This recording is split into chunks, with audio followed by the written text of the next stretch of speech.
Halo Tribuners, berikut rangkuman berita terpopuler di Jambi hari ini. Berita pertama, harimau Sumatera kembali mengamuk di XPT Putra Duta Indonesia Desa Puding, Kecamatan Kumpe Ilir, Kabupaten Muara Jambi. Seorang warga Olak Kemang, Kota Jambi tewas di tempat setelah diterkamnya. Informasi yang dihimpun, korban yang diketahui bernama Bima itu tengah buang air besar di kawasan ia bekerja. Namun naas sekitar pukul 20:25 waktu Indonesia Barat, harimau langsung menerkam dan mencabik-cabik tubuh Bima.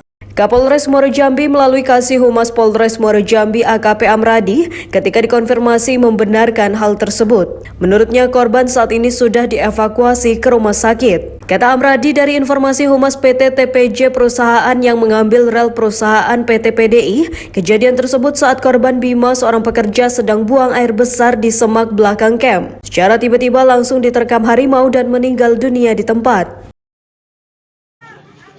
Berita kedua, guna mengantisipasi kelangkaan gas LPG 3 kg di pasaran, pemerintah Kabupaten Tanjung Jabung Timur bersama Pertamina gelar operasi pasar pada Rabu 20 April 2022. Sebanyak 500 lebih gas LPG 3 kg dipersiapkan Pertamina untuk operasi pasar yang digelar di depan kantor Polsek Muara Sabak Timur. Sejak pukul 13 OP gas subsidi 3 kg dibuka, serbuan masyarakat langsung memadati halaman kantor Mapolsek Muara Sabak Timur. Sebelum masyarakat menukar tabung mereka, terlebih dahulu masyarakat diminta bukti vaksin kedua ataupun booster.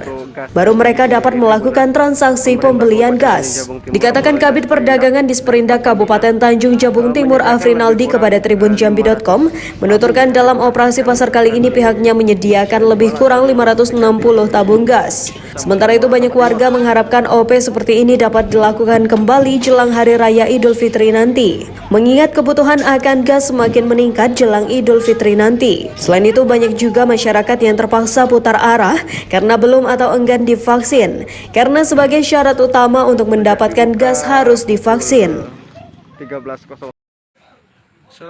Berita ketiga, H-12 jelang Lebaran Idul Fitri 1443 Hijriah, Terminal Alam Barajo Kota Jambi di Simpang Rimbo belum terjadi lonjakan penumpang yang signifikan. Hal itu diungkapkan oleh Koordinator Satuan Pelayanan Terminal Alam Barajo Ibrahim saat diwawancara pada Rabu 20 April 2022. Kata Ibrahim, saat ini belum ada lonjakan penumpang yang signifikan, namun sejumlah penumpang yang akan mudik sudah mulai bermunculan. Ia juga mengatakan sejak tanggal 1 hingga 20 April dalam bulan puasa Ramadan ini, jumlah penumpang yang keluar dari Terminal Alam Barajo Kota Jambi sebanyak 3.805 orang, dengan jumlah AKAP dan AKDP 223 unit. Sementara jumlah penumpang yang masuk atau datang ke Terminal Alam Barajo Kota Jambi sebanyak 1.796 orang, dan jumlah AKAP dan AKDP sebanyak 114 unit. Berita keempat, Masjid Nurul Jalal yang terletak di pinggiran Sungai Batanghari di Desa Mangunjayo, Kecamatan Tebo Tengah, Kabupaten Tebo, diperkirakan sudah ada sejak tahun 1916.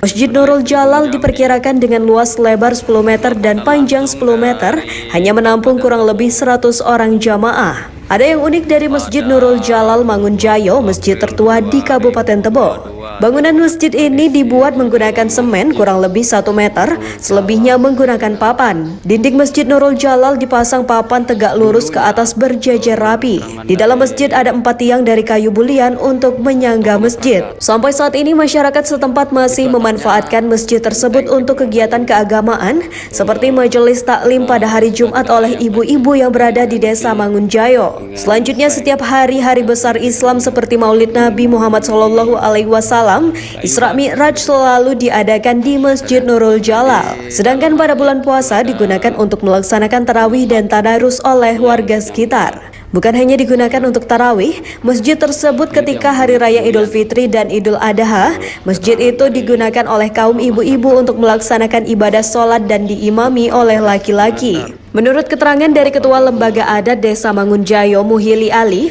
kalau untuk sholat berjamaah pada Hari Raya Idul Fitri dan Idul Adha, untuk bapak-bapak dilaksanakan di Masjid Besar Baitur Rahman Desa Mangunjayo. Saya informasikan juga, Tribuner, Berita kelima, beberapa anak yatim piatu diajak oleh jajaran manajemen Bank Syariah Indonesia untuk berbelanja di Jamtos. Terlihat beberapa karyawan BSI sibuk mendampingi anak-anak yatim dalam memilih baju yang mereka sukai, sepintas mereka layaknya orang tua yang sedang memilihkan baju untuk anak-anaknya. Program berbagi yang digagas BSI ini cukup unik dan visioner, di mana santunan tidak hanya diberikan ke pengurus yayasan, tapi diberikan langsung ke anak yatim dan mengajak mereka merasakan berbelanja di mal terbesar yang ada di Jambi. Firmansyah, Area Manajer Bank Syariah Indonesia Area Jambi mengatakan, diadakannya program ini agar anak-anak ini merasakan pengalaman untuk berbelanja di mal terbesar di Jambi, sehingga mendatangkan kebahagiaan di hati mereka.